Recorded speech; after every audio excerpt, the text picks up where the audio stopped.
queridos amigos, queridos irmãos, que o Cristo nos abrace, nos acolha.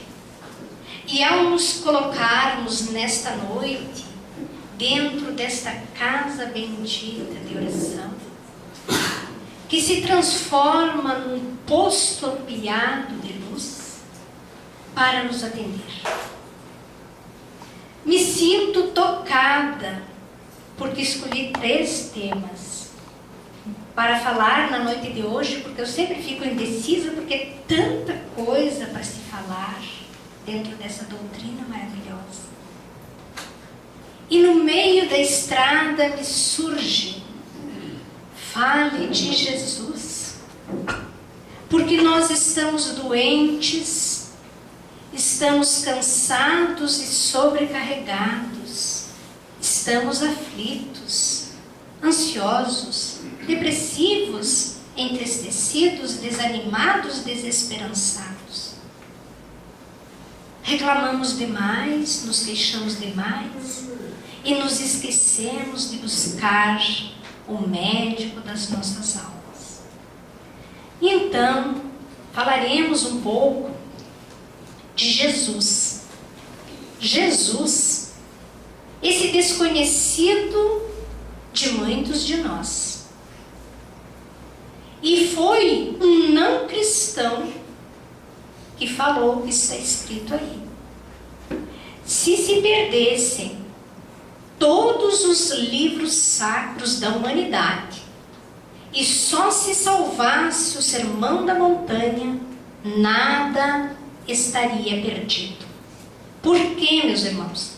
Ao estudar, e esse trabalho aqui, eu montei ele em 2005. Talvez eu até já tenha apresentado aqui, que eu me esqueço às vezes de tantas coisas que a gente faz. E para minha surpresa, quando eu cheguei no último congresso espírita, onde o Dr. Sérgio Lopes lançou o livro O Código do Monte, belíssimo. Quando ele concluiu a palestra dele, eu fui lá procurar, eu disse: mas como, Dr. Sérgio, o senhor copia a minha palestra? Né? Olha a pretensão. Brincadeiras à parte, é porque a mensagem está no ar. A proposta de Jesus para o mundo de regeneração está no ar. E eles vão usar todos os canais disponíveis para relembrar, porque o que é o Espiritismo? Trazer o Cristo de volta. É o cristianismo redivivo. Revivenciar a proposta de Jesus. Então nós vamos entendendo que numa linguagem política, tão falada hoje em dia, não de política, não de politicagem, poderíamos dizer que o Sermão da Montanha pode ser considerado plataforma do reino de Deus. Representa o programa da mística divina, da ética humana, visando a total autorrealização do homem. Então, nós vamos vendo que Jesus tem um plano para o nosso planeta. Tem um planejamento estratégico.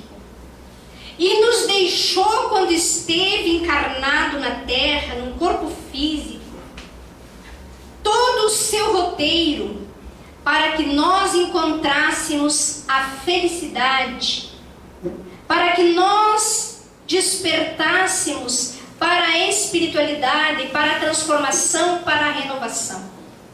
E nesses dias de dificuldades que vivemos, dias difíceis, como nos fala a espiritualidade, dias de provas acerbas, para o lado que nós olhamos, nós vimos tragédias, desastres naturais e provocadas pelo próprio homem. Vemos cena de crianças implorando a possibilidade, como num menino que circula um vídeo na internet: deixe-me viver, deixe-me ser criança, deixe-me brincar. Então, para que nós possamos viver, nós possamos nos pacificar, nós possamos suportar as pressões que nós vivemos, nós vamos encontrar nas 8 beatitudes, quando o Mestre proclama: felizes precisamente aqueles que o mundo considera infelizes, os pobres, os puros, os mansos, os sofredores, os perseguidos, etc. E vamos entendendo ao estudar as bem-aventuranças, a distinção entre felicidade e gozo, que tem uma diferença muito grande entre infelicidade e sofrimento. Do sofrimento, nenhum dos seres encarnados na Terra pode evitar na sua vida. Porque todos os que sofremos na Terra, todos os que estamos encarnados na Terra, sofremos. Passamos por provas difíceis, por experiências difíceis. Mas sermos infelizes é uma opção nossa. Por incrível que pareça, ser infeliz é uma opção nossa. Sofrer é uma necessidade para o progresso. Passar por experiências difíceis é uma necessidade para evoluirmos. Mas nós podemos passar por sofrimentos, chorar, nos entristecer, mas não sermos infelizes. E eu costumo dizer que na vida nós podemos fazer 2 escolhas: estacionar na estação da felicidade ou estacionar na estação da infelicidade. O que nós escolhemos? Nós somos os artífices da nossa felicidade ou da nossa infelicidade. Vai passar pelas escolhas que nós vamos fazer. O Evangelho do Cristo só pode ser compreendido por aqueles que despertaram para a realidade do seu eu espiritual. Ainda existem criaturas que não compreenderam o Evangelho do Cristo, que ainda estão estacionados na lei do olho por olho, dente por dente, porque pegam muitas lições ao pé da letra. Quando nós despertarmos para a realidade nossa espiritual, que somos espíritos, que temporariamente vivemos uma experiência física e que daqui a pouco retornaremos para a nossa verdadeira casa, nós encontraremos força e sustentação no Evangelho do Cristo.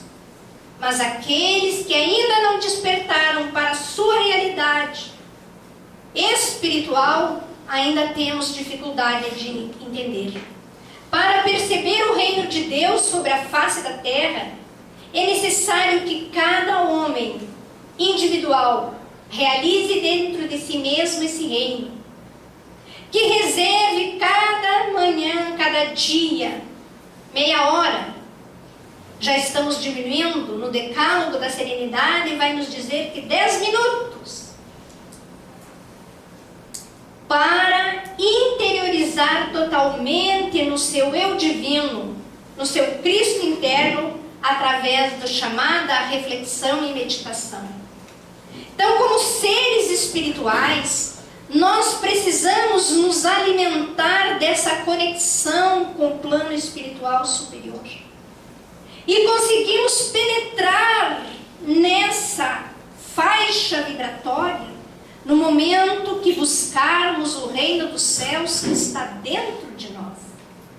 No momento que refletirmos que somos filhos de Deus, que somos imortais e que todas as dores e os sofrimentos encontram a consolação na fé no futuro, está no Evangelho, no Cristo Consolador. Então, se nos alimentamos no mínimo 3 vezes ao dia, pelo menos tirarmos 1 minuto da nossa agenda conturbada e apressada para interiorizar saúde mental, saúde física, saúde espiritual. Porque no momento que nos conectamos com a espiritualidade, asserenamos a nossa mente, aquietamos o nosso coração, renovamos o teor vibratório e vamos vitalizando as células físicas. Uma pausa no dia conturbado é a proposta. Bem-aventurados os pobres de espíritos, porque deles é o reino dos céus.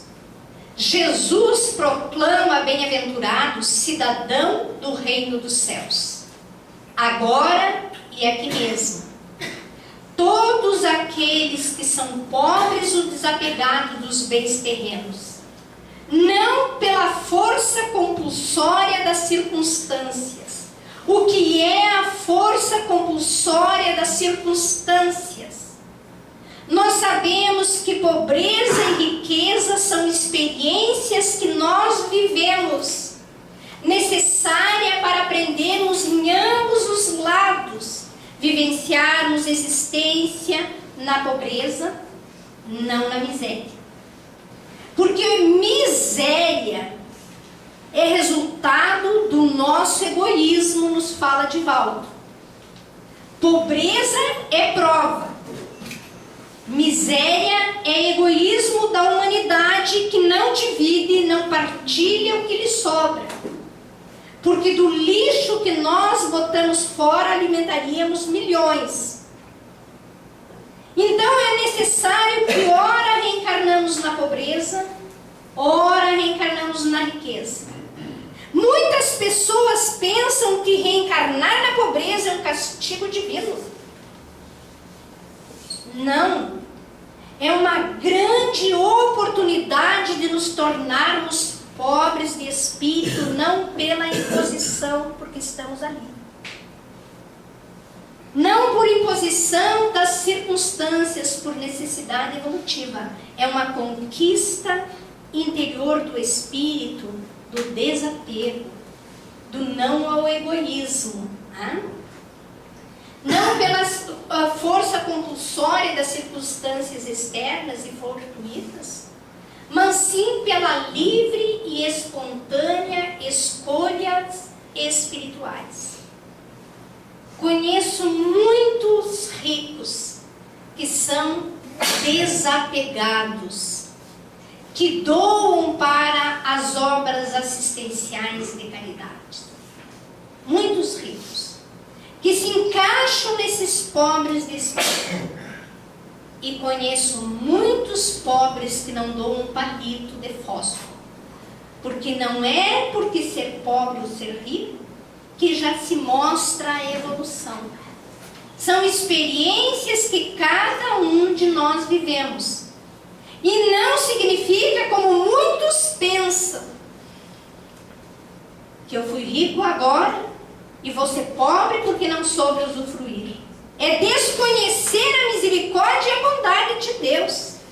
É desconhecer a sua lei divina. Então não parem de ver como ser rico é um privilégio, uma conquista do espírito. Ser pobre é porque errou e não soube usufruir. Em ambas as situações somos convidados ao crescimento. Somos homens vivendo experiências físicas, mas somos espíritos imortais, fiéis ao Espírito do Cristo. Não acumuleis para vós bens na terra, mas acumuleis bens nos céus. Eu brinco de vez em quando que todos nós deveríamos ter uma mala, porque o que nós somos? espíritos imortais numa romagem terrena, rumo à evolução, em busca da sua educação, que pelas experiências vividas e as que necessitamos viver, vamos viajando rumo ao infinito. Então somos viajores no tempo e no espaço, em busca da nossa evolução. Se somos viajor, todo viajor tem uma mala para levar na mala o que vai necessitar na sua longa viagem. Na nossa mala física temos muitas coisas necessárias e desnecessárias. Mas de vez em quando nós precisamos abrir a nossa mala imaginária, vamos dizer assim, para ver como ela está de provisões para a longa viagem da partida do corpo físico. De vez em quando eu abro a minha mala e me assusto, e está muito vazia. Que lá dentro precisa ter algo que me abra as portas, e está no Evangelho. Não estou falando nenhuma heresia, se nós buscarmos no Evangelho, está lá.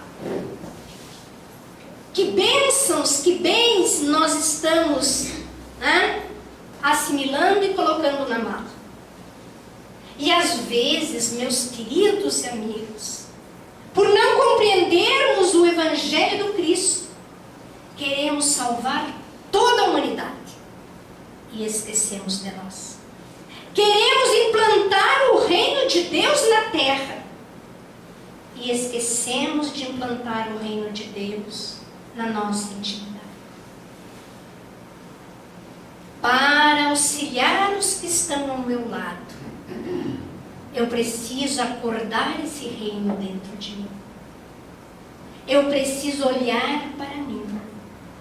Eu preciso descobrir esse reino dentro de nós. Aí é acumular as riquezas que têm valor nos céus. Dizendo que o reino dos céus é para os simples, Jesus quer dizer que ninguém é nele admitido sem a simplicidade de coração e a humildade de espírito. Então, para começar a busca desse reino, nós temos que trabalhar duas virtudes: simplicidade e humildade. Que o ignorante que possui essas qualidades, ignorantes para nós, será preferido ao sábio que crê mais em si do que em Deus.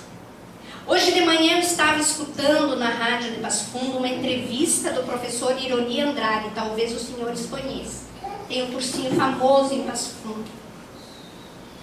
E nós tivemos um personagem em Passo Fundo, que é um personagem assim que nos orgulha muito, que foi o Chicão. Alguns dos senhores, ele apareceu no Jornal do Almoço, ele foi tema, foi levado para Ana Maria Braga, as reportagens feitas para ele. Que é o Chicão? Chicão era um catador de papel. Ele começou catando os papel velho para sobreviver em 85. E ele vivia disso. E ele começou a encontrar muitos livros no descarte. E ele, que era semi-analfabeto, ele começou a guardar os livros e foi guardando. E ele mora num pavilhão que hoje, pelo professor, está sendo reformado. Ele morava quase ao relento, e é um pavilhão cedido logo depois, alguns anos atrás, pelo Estado, para armazenar os livros que ele guardava, porque ele não queria que os livros molhassem com o passar do tempo. Ele foi arrecadando, foi juntando, não arrecadando, só o que era encontrado no lixo. Foi juntando, e chegou a 12.600 livros. E ele fez uma biblioteca no bairro mais pobre da cidade, que é o Zato. E lá, porque a escola, só tem uma escola e a escola não tem uma biblioteca. É muito pouco. Então as escolas de Passo Fundo iam fazer pesquisa na biblioteca do Chicão. E o Chicão, ele foi guardando. Daí a universidade, a UPF, os alunos de estudantes foram lá, catalogaram. Auxiliado pela comunidade, ficou uma biblioteca linda, linda não, simples, mas bela pelo sentido e pelo valor. E se tornou pública, né? E o Chicão, o ano passado, graças a Deus, eu pude ir na sua. Ele recebeu uma homenagem da Câmara dos Vereadores, que é a medalha Fagundes dos Reis, para as pessoas que prestam serviço à comunidade. Então lá tinha uma delegada recebendo a medalha, tinha uma professora de alto nível, conhecida, porque trabalhou na UPF, foi uma mulher à frente do seu tempo também, que fez um bom trabalho, e estava lá o Chicão, um papeleiro. E o professor disse que um dia, andando pela Avenida Brasil, perguntou: Chicão, que compartimento é esse que tu tens no teu carrinho, que ele tinha um compartimento fechado, onde ele colocava os livros? Era um ignorante. Mas ele dizia assim: mas tem tanta coisa boa nos livros para ser aprendido. Tem tanta criança que não consegue comprar um livro. E ele se preocupava. E o professor perguntou: que compartimento é esse? Ah, professor, para guardar os livros, um dia há de servir para alguém. E um dia o professor novamente encontrou ele, e ele estava com um gravador na mão, aquele ainda gravadorzinho pequeno de fita cassete. E o professor perguntou: para que isso, Chicão? E ele disse: vai que tem utilidade para alguém. Vai que alguém pode se beneficiar com esse gravador, alguém que não pode comprar. Era uma alma nobre. E ainda ele disse: e daí, professor? Se ninguém comprar esse gravador e ele não tiver uma utilidade para alguém, a gente não pode deixar solto na natureza essas coisas. Já pensava ecologicamente. Então, muitas vezes, e eu tenho certeza, não tenho dúvida nenhuma, que o Chicão, aquela pessoa, aquela figura, outra coisa, desde 85, o Chicão fazia uma festa para os filhos dos papeleiros, no bairro Záquia, aonde no ano de 2015, foi a última festa que ele pôde realizar, já idoso, doente. Ele deu cachorro-quente e refrigerante para 1.600 e poucas crianças e brinquedos. Porque ele passava o ano inteiro catando brinquedos na rua, consertando os brinquedos, e nenhuma das crianças que participavam da festa saíam sem um brinquedo. O Chicão morreu no meio do ano passado, não teve a festa. Foi lamentável. Mas o professor Ironi Andrade encampou a presença. Porque passando por dificuldade agora, sua esposa, ela começou e passou na RBS a vender os livros com o peso em papel para poder sobreviver. Então, muitas vezes, nós que nos achamos grandes sumidades, inteligentes demais, capazes demais, entre eu e o Chicão, quanta diferença. Então, a gente não pode julgar pelo que a pessoa faz, na experiência que ela está. Era alguém preocupado com a educação, era alguém preocupado com a criança pobre, que merece ter alguma coisa boa, era alguém preocupado com a ecologia, antes mesmo de estar esse momento aqui, porque ele sabia que ele trazia da espiritualidade essas qualidades, em todas as circunstâncias, Jesus coloca a humildade no plano das virtudes que nos aproxima de Deus. Mas vale para a felicidade do homem ser pobre de espírito no sentido do mundo, rico em qualidades morais. Essa libertação da escravidão material pela força espiritual supõe uma grande experiência e iluminação interna. Ninguém abandona algo que considere valioso sem encontrar algo mais valioso ainda.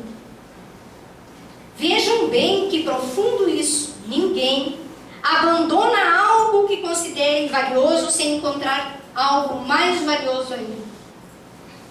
Quando nós encontramos o Evangelho, compreendemos o seu convite, interiorizamos o convite do Cristo, sentimos na nossa vida o convite do Cristo, nada é mais valioso.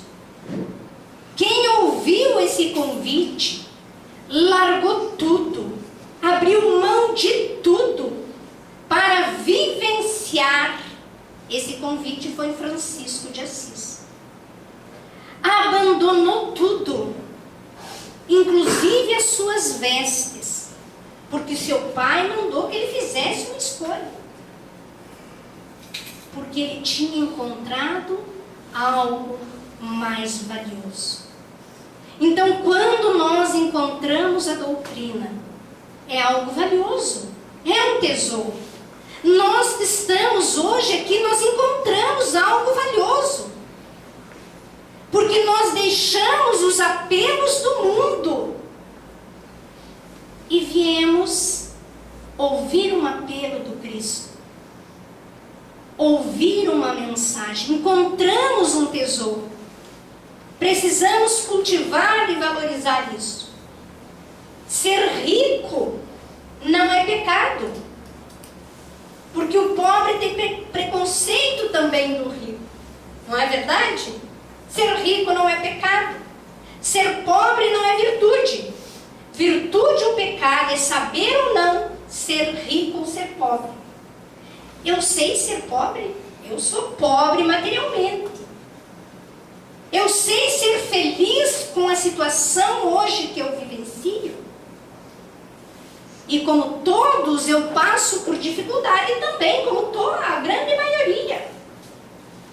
Mas eu sei ser pobre, ser feliz como pobre. E se eu tenho tudo, não me falta nada. Saúde, juventude, beleza, bens materiais, e tenho angústia, tenho sofrimentos internos, o que me falta é espiritualidade. É parar, refletir e buscar na nossa intimidade esse reino de Deus para nos fazer ricos. Porque na verdade, meus queridos irmãos, nós somos ricos. Todos somos ricos. Quem é o dono do universo? Quem é o dono do universo? É Deus, não é verdade? De quem nós somos filhos. Então, quando eu penso que eu sou pobre, eu me lembro que eu sou filha de Deus. E que o necessário para mim viver a minha experiência no corpo físico, Deus me concederá. O necessário. Eu tenho que aprender a viver com as coisas que eu disponho e me sentir rica. Rica. Joana de Ângeles, no livro Convites da Vida, quando ela propõe o convite da caridade, ela nos convida, se nós estamos achando que a nossa vida está muito difícil, muito sofrida, e que nós somos vítimas ou coisa parecida, nós deveríamos fazer umas visitas em alguns locais, que nós vamos ver quanto nós somos beneficiados e o quanto a nossa vida é boa. Então vamos aprender a sermos ricos porque somos filhos de Deus, nosso Pai. Bem-aventurados os puros de coração.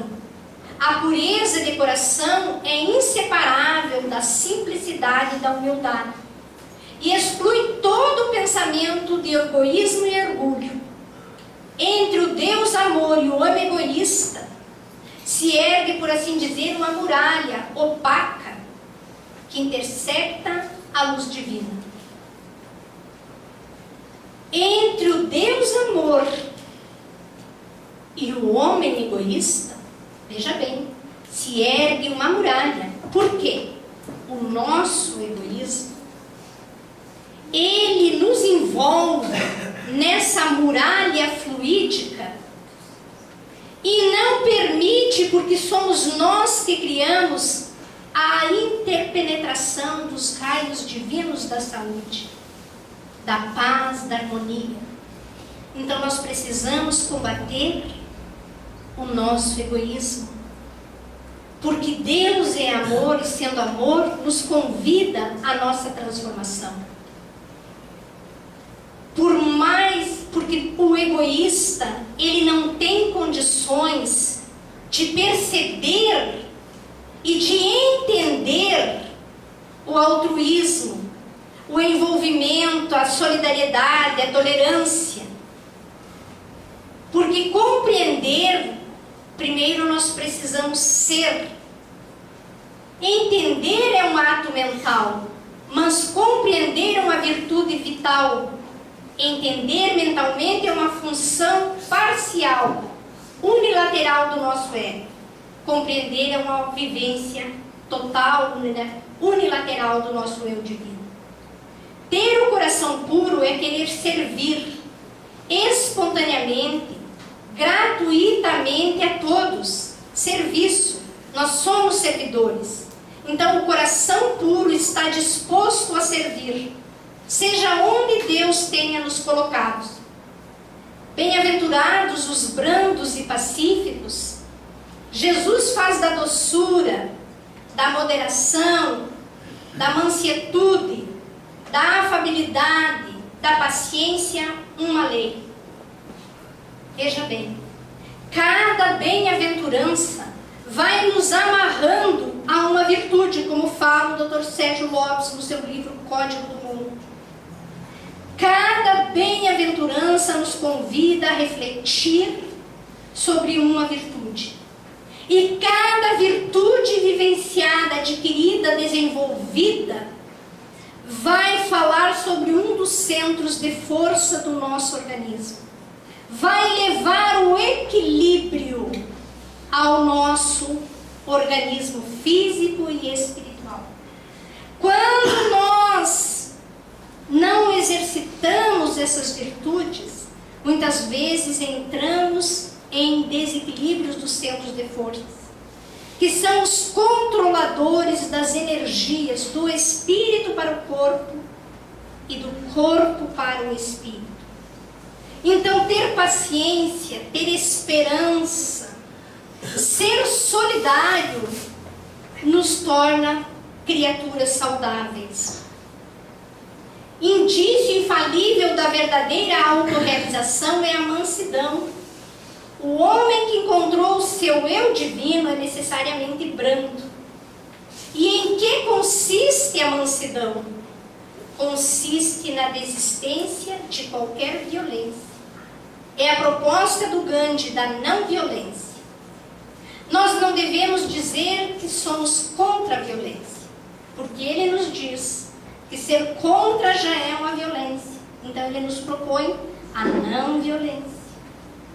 A desistência de qualquer violência mental, visual, na maneira de nós escutarmos, na maneira de nós falarmos, na maneira de nós agirmos. Termos pensamentos de mansidão, de não violência. É a proposta de Jesus, mansos e pacíficos. Sua substituição pela força do Espírito.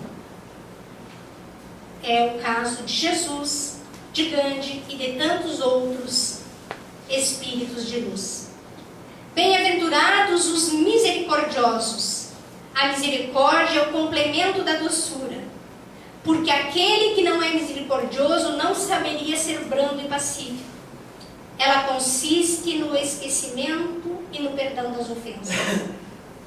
Misericordioso é aquele que tem o coração para os míseros. Aquele que compreende e ama os fracos, os ignorantes, os doentes, todos os necessitados de corpo e de alma, e procura aliviar-lhes os sofrimentos. Misericordioso, então, é que tem o coração para os míseros.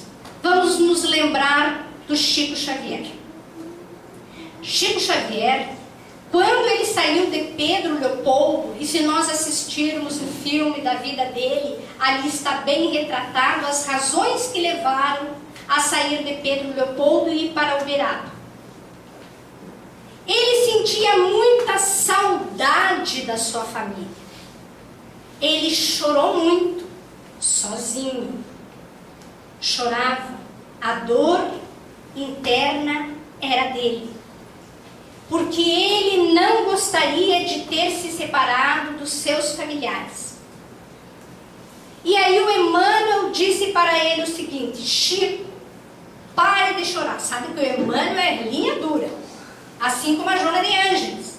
Nós ficamos pensando que os espíritos superiores vêm e passam nas mãos na nossa cabeça e diz: pobrezinhos, coitadinhos. Não, firme, firmeza. Pare de chorar. Mas eu estou com muitas. Pare de chorar, que a tua família espiritual já está chegando. E realmente, alguns meses depois, chegou em Uberaba a família Galvez. Nana Galvez. Não sei se vocês já ouviram falar da Nana Galvez. Amiga do Chico de São Paulo, era quem hospedava. Quando o Chico viu a Nana e seu esposo entrando no centro, ele sentiu o seu coração bater acelerado. E o Emmanuel disse: ó, chegou a tua família espiritual. E realmente ela foi num congresso em Brasília, em 2010, quando comemorou 100 anos, tem lá os depoimentos da Nana. Mas Nana vai relatar para o Haroldo, e relatou para o Haroldo, e é o Haroldo quem fala isso, e está registrado em várias obras do Chico, que o Chico, todo o visitante do Chico que ia visitar ele, após as sessões que terminavam 2, 3 horas da madrugada, iam para a casa do Chico, tomavam um cafezinho e depois iam fazer caridade. E a Nana, pela primeira vez que foi na casa do Chico, foram com o Chico numa favela fazer caridade. E aí, imagina, ela, uma ricaça da sociedade, da alta sociedade de São Paulo, entrando pela primeira vez numa casa miserável. E o Chico chegou lá e foi ler uma página do Evangelho. A Nana primeiro olhou para a cadeira. Viu que a sujeira no ambiente, a pobreza, a miséria era muito grande. Ficou meio assim. E aí, lá em determinado momento, depois da leitura do Evangelho, Chico disse para a senhora dona da casa: minha filha, traga água para fluidificar. Foi lá a senhora, lá do outro lado ali, pegou uma bacia com a água, como relata a Nana, que era marrom a bacia. A água era marrom. A Nana disse: eu é que não bebo. Pensou, não disse. Mas lembre-se que o Chico ouvia os pensamentos. Eu é que não bebo dessa água. Mas de jeito nenhum. Deve estar contaminada, cheia de bactérias. Pensando. O Chico fez uma prece. E, segundo está registrado, a água que era marrom transformou-se numa água limpa, pura e cristalina. E aí a Nana disse: nunca na minha vida eu tinha bebido uma água que matou a minha sede. O coração para os míseros, para os doentes, para os sofredores.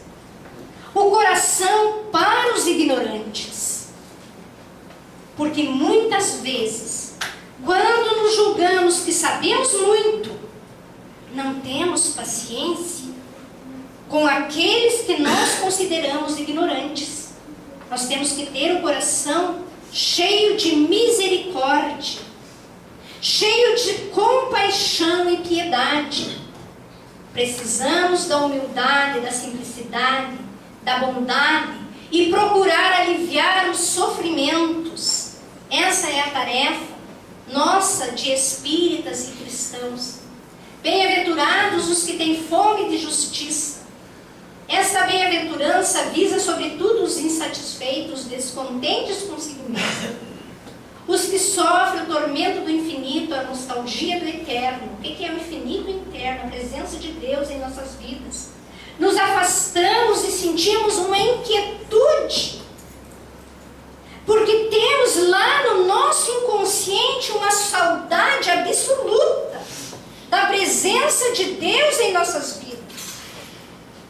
E por criarmos essa muralha imperceptível, não enxergamos os raios divinos todos os momentos, todos os lugares, a presença de Deus, nosso Pai. E ao estudarmos a mentora Joana de Ângeles, e ao estudarmos um livro do Raul Teixeira que se chama Justiça Divina, ele vai nos dizer que quem tem fome e sede de justiça, nós, não temos fome e sede de justiça porque somos injustiçados. É porque cometemos injustiças. E hoje retornamos com essa sede e essa fome de justiça para tentar sermos criaturas justas. Então a fome não é porque nós queremos que a justiça se instale. É porque nós sabemos que já fomos e já cometemos muitas injustiças. E quando nós somos justos com o nosso semelhante, nós oportunizamos que eles sejam justos conosco. Então eu tirei uma venda dos olhos e comecei a compreender o que é ter fome de justiça. É que eu, nas minhas atitudes, nos meus atos, eu seja uma pessoa justa, independente que quem está ao meu lado não seja justo, independente de que quem está na direção do meu trabalho não seja justo, independente dos governantes que comandam o mundo material não sejam justos. Nós precisamos sermos justos. Bem-aventurados os pacificadores. Quem é o verdadeiro pacificador? Não é, em primeiro lugar, aquele que restabelece a paz entre pessoas ou grupos litigantes, mas sim aquele que estabelece e estabiliza a paz dentro de si mesmo. Porque estabelecer a paz entre grupos litigantes é muito fácil. Basta ser diplomático. Basta saber ser um negociador. Ouvir os dois lados. Encaminhar para um consenso, pacificar. Então nós temos que pensar na pacificação. Jesus alterou-se alguma vez? Porque há controvérsias nas leituras, e nós vamos estudando com Haroldo Dutra Dias sobre os evangelhos, porque muitos de nós dizemos que Jesus foi muito firme, que pegou um chicote e saiu chicoteando. É porque desconhecemos o Mestre de Nazaré. Porque lemos ao pé da letra os escritos de alguém que viu pela sua visão. Jesus, quando estava diante de Herodes no seu julgamento,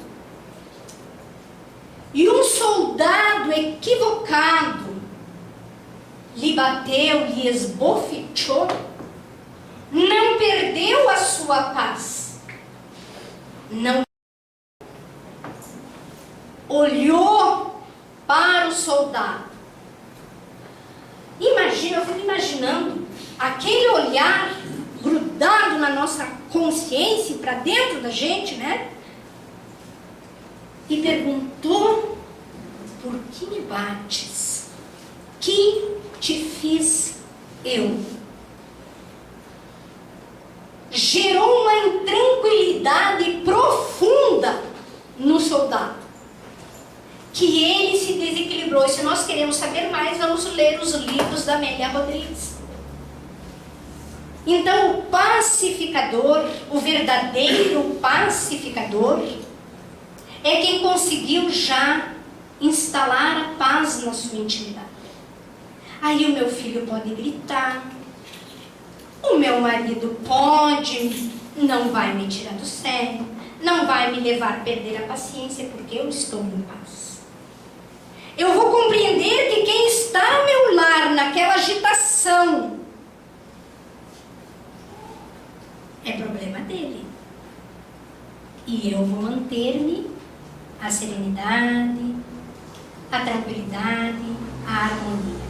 Chegaremos lá, não tenham dúvida, que nós vamos ao longo das existências nos treinando para nos tornarmos pacificadores. Bem-aventurados os pacificadores. Ninguém pode ser verdadeiro pacificador de outros se não for pacificador de si mesmo. Eu vos deixo a paz, eu vos dou a minha paz. Essa paz segura e duradoura. Vamos falar de Gandhi, vamos falar de Mandela, vamos falar do Chico, vamos falar de Dr. Bezerra de Menezes, vamos falar de Joana de Ângeles, de Francisco de Assis e de tantos outros. Essa criatura que conquistou, ultrapassou todos os erros e todas as ilusões do velho ego e se identificou com a verdade do novo. Eu, o homem que descobriu em si o Cristo e o fez triunfar sobre a sua vida. Bem-aventurados os tristes.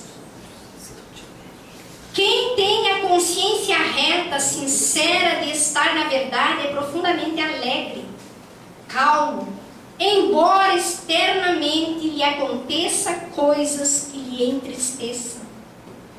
Então, quando Jesus fala, e nós muitas vezes não entendemos, bem-aventurados os tristes, porque nós sofremos dores, nós vemos ao nosso lado injustiças, aparentes, porque há muitas injustiças, mas não há injustiçados.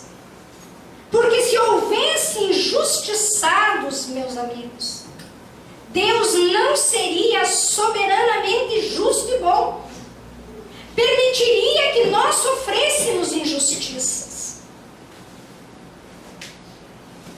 Então nós vamos passar por aflições, porque Jesus nos fala que no mundo tereis aflições. Mas não desespero. Mas não permanentemente tristes.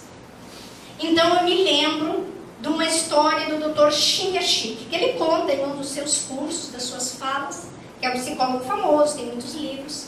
Ele diz que a vida é o seguinte: você está fugindo de um tigre feroz, e você corre, você corre, você corre, você está no alto de uma montanha. Você corre e quando você chega e o tigre vem vindo a todo vapor correndo para te pegar, e você chega aqui e você vê que embaixo está o precipício. E o tigre está ali. Aí você olha ali e tem uma árvore. E você mira e pensa: a única maneira de eu fugir do tigre é me agarrar naquela árvore ali. Vou tentar, porque de qualquer forma, né, vou ser devorado pelo tigre. Aí quando você pega, se agarra na árvore, tô salvo. O tigre está lá te olhando, te esperando, ver se tu vai subir, vai desistir, o que vai acontecer. Aí você está ali, agarrado na árvore, pensa, mede lá se tu pode pular lá. E tu olha para baixo, tem um urso faminto. Né? É o que fala, se correr o bicho pega, se ficar o bicho come. Né? Mas daí você está pendurado ali, o tigre está lá, o urso está lá embaixo, você está pendurado ali. Aí você olha assim na frente da rocha, tem lá um morango, o maior morango que você já viu, sem agrotóxico, o que é melhor. Hã? E aí você olha, dane-se o tigre, dane-se o urso, eu vou comer o morango. Bem-aventurados os tristes, que sabe no meio dessa confusão, dessa tristeza, saborear o que a vida tem de melhor, porque foi para isso que o Senhor nos criou. Nós temos que aprender em meio ao tumulto, sermos alegres, porque a ciência vem provando que a alegria faz bem para a saúde. Que a criatura que tem esperança, não é de ficar sentado esperando, é de esperançar, vai adiante apesar de todos os dissabores da vida. Vivamos sim os nossos momentos de provações, mas não estacionemos na estação da tristeza. Bem-aventurados os que sofrem perseguição por causa da justiça. E agora para a nossa reflexão. Um indivíduo persegue outro indivíduo, não só porque este seja mau, mas também pelo fato de ser bom. Jesus, Chico, Gandhi, Madre Teresa falam mal, Irmã Dulce tem quem critique. Então, pelo simples fato de ser bom, quem ainda não é bom persegue aquele que é bom, porque não entende. Porque a presença de um homem bom, melhor do que eu, perto de mim, me ofende, me incomoda. Quando nós deveríamos aprender com a bondade desse homem bom. Então, as bem-aventuranças nos encaminham para a fala do Dr. Bezerra de Menezes, no encerramento pelo Divaldo, na psicofonia. Quem quiser na íntegra, vá lá no YouTube e coloque lá Bezerra de Menezes, Congresso Espírita 2010, Brasília. Vai estar na íntegra. Uma beleza de mensagem. Aonde o Dr. Bezerra de Menezes, naquele momento, em 2010, fala em Ivone Pereira, tem lá uma mensagem da Ivone Pereira também, que fala da vinda, da visita, da olhada do Cristo para o nosso orbe, para o nosso planeta. Para ser um marco, a sinalização. E ele diz, está assinalada a mudança de mundo de provas e expiação para mundo de regeneração. E aí ele fala para mim, ele fala para ti, ele fala para todos nós. Firmaste um compromisso com Jesus, abnegação e devotamento. Prometemos que seríamos fiéis, mesmo diante do sacrifício. Quem de nós, trabalhadores espíritas, muitas vezes não tem que ter um jogo profundo de cintura para desempenharmos as nossas atividades dentro da casa espírita?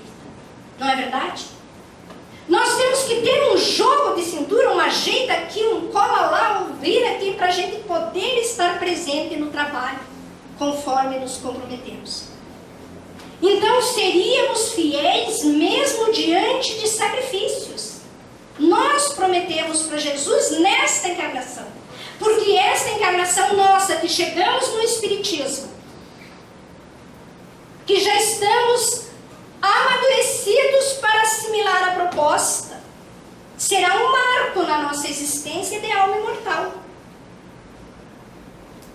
O antes e o depois. Porque chegar no Espiritismo é porque a gente já tem capacidade de compreender e já tem maturidade para a renovação e para a transformação. Então nós só precisamos lembrar disso. seremos convidados não somente ao aplauso, mas ao testemunho por amor àqueles que não nos amam. Às vezes, a gente vai para uma reunião de trabalho, dentro do centro espírita, com irmãos que estamos reunidos naquele grupo ali para desempenhar um trabalho, que é críticas e é cobranças. Ninguém nos diz que nós fazemos um bom trabalho. Apontam todas as nossas falhas. E nós também. E nós também. Então nós temos que aprender que mesmo assim, nós temos um compromisso em grupo. E a proposta é que nós nos amemos. E que muitas vezes, para nós levarmos adiante a proposta da nossa renovação e da nossa transformação, não seremos compreendidos. E mesmo assim, nos convidamos a compreender o nosso semelhante. Então, o Dr. Bezerra nos alerta que nós precisamos amar aqueles que não nos amam. E ele nos diz: inicie a grande transição. As mudanças morais são inevitáveis. É o que nós vemos aí.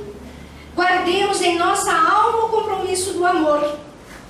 Jesus espera por nós que nosso escudo, o amor, o remédio para os nossos sofrimentos, o amor, nossa ferramenta de trabalho, o amor. É a proposta das bem-aventuranças. É amar. Porque eu resisto em amar. Vamos orar. Vamos orar para pedir a Deus, nosso Pai,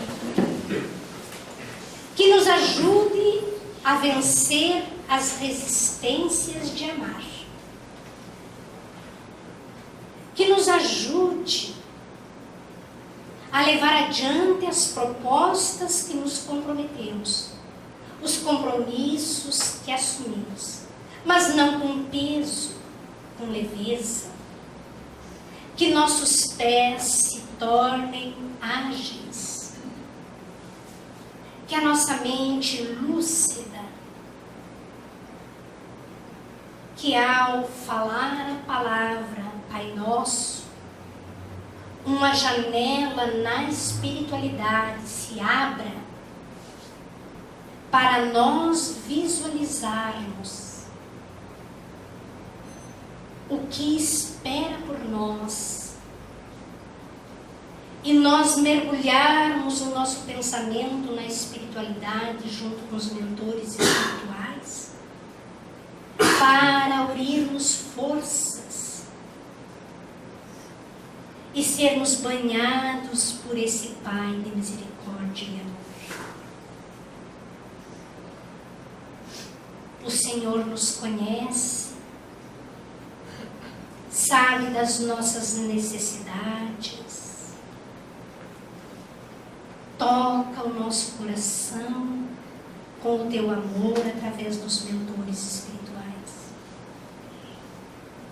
Que cada um de nós aqui, encarnados ou desencarnados, possamos ser abraçados pelo nosso anjo guardião. Possamos ser sustentados pelo amor de Deus, nosso Pai.